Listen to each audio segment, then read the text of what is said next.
Bonjour. Bienvenue au Message Lumière. Je commence par vous raconter ce qui nous est arrivé la fin de semaine dernière. Nous étions en camping dans le parc national du Mont-Mégantic.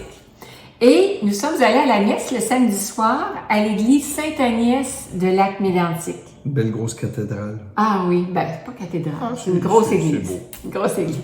Après la messe, un couple est venu nous voir pour nous dire qu'ils nous avaient reconnus et qu'ils appréciaient beaucoup lire et écouter le Message Lumière à chaque jour. Alors, bonjour à Mariette et à Denis de la région de Saint-Romain.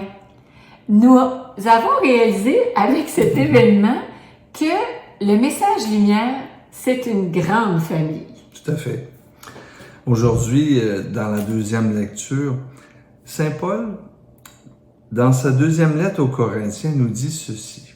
« J'ai reçu dans ma chair une écharde, un envoyé de Satan qui est là pour me gifler, pour empêcher que je me surestime.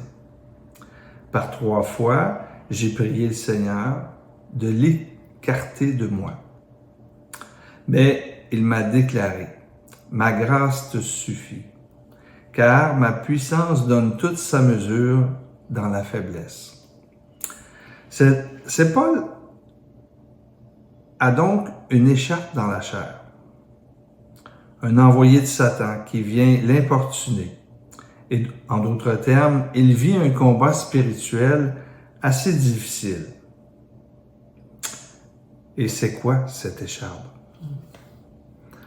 Une tentation, une maladie, qui sait? On avait parlé des yeux peut-être à un moment donné, quelqu'un avait dit ça. Là. Il y avait de la difficulté peut-être à lire. Ouais, c'est une supposition. Ce que veut nous dire Paul, c'est qu'à travers nos épreuves, nos combats spirituels, nous devons compter sur la grâce de Dieu. C'est ce qu'il veut dire par « ma grâce te suffit ». Oui, on le sait, un chrétien n'est pas sans épreuve. Et c'est important de le rappeler que le mal ne vient pas de Dieu. Au contraire, Dieu veut nous aider à surmonter toutes les épreuves de notre vie.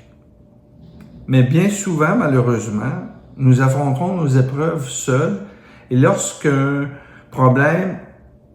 a un problème, on tourne en rond. Ça nous arrive, ça.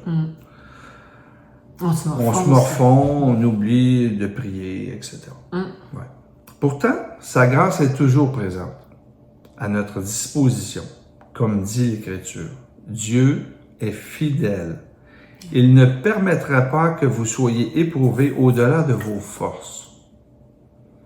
Mais avec l'épreuve, il donnera le moyen d'en sortir et la force de supporter.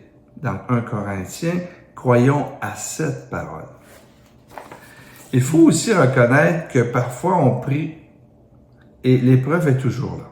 Ça nous arrive à tous. Et bien souvent, on croit que Dieu n'entend pas notre prière. Mais en fait, Dieu entend toujours toutes nos prières. Cependant, il peut y répondre de différentes manières.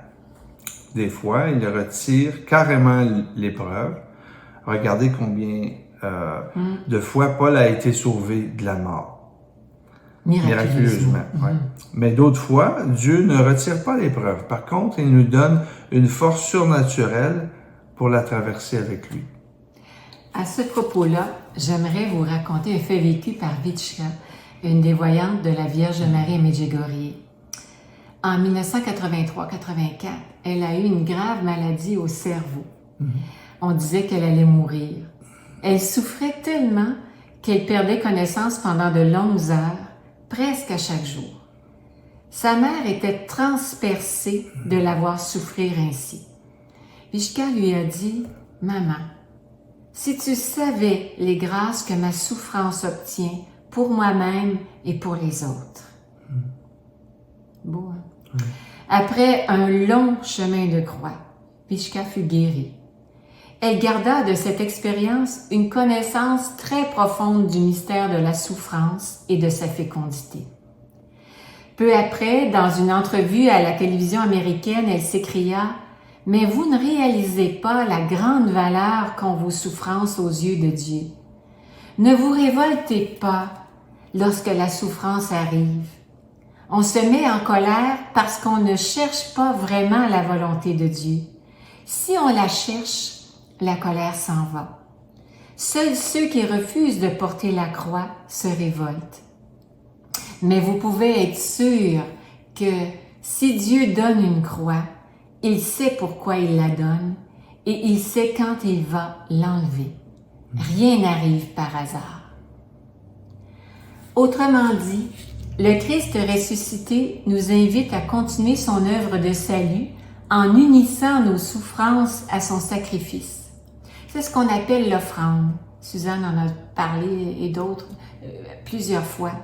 Et en lui offrant nos souffrances, nous obtenons des grâces pour nous-mêmes et pour les autres, comme a dit Vitchka. Un chrétien qui souffre ne souffre donc pas en vain. Sa souffrance est féconde. Alors nos écharpes, nos croix, ne les rejetons pas, mais portons-les avec la grâce de Dieu.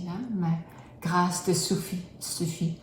Accueillons-les, nos croix, et unissons-nous à lui, et ainsi nous porterons beaucoup de fruits. Au revoir et bonnes vacances à tous ceux qui sont en vacances. À la prochaine. Jésus.